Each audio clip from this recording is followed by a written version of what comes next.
మీ పిల్లలకి అన్నం తినిపిస్తున్నారా లేక డిజిటల్ మత్తుమందు ఇస్తున్నారా? ప్లేట్లో ఉన్నది అమృతమే కావచ్చు, కానీ వాళ్ళ కళ్ళు చూస్తున్నది ఫోన్ అనే విషయం.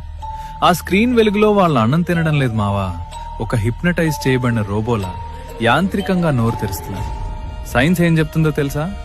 మెదడు కార్టూన్ లోకంలో బిజీగా ఉంటే కడుపుకి ఆకలి సిగ్నల్స్ అందవు. దీన్నే మైండ్లెస్ ఈటింగ్ అంటారు. వాళ్ళు ఏం తింటున్నారో వాళ్ళకే తెలీదు. దీనివల్ల భవిష్యత్తులో ఒబేసిటీ, డయాబెటిస్ మరియు జీర్ణ సమస్యలు వాళ్ళ శరీరాన్ని తినేస్తాయి. అన్నిటికంటే బాధాకరమైన విషయం ఏంటంటే, ఫోన్ చూస్తూ తిన్న పిల్లాడికి కూర రుచి తెలీదు.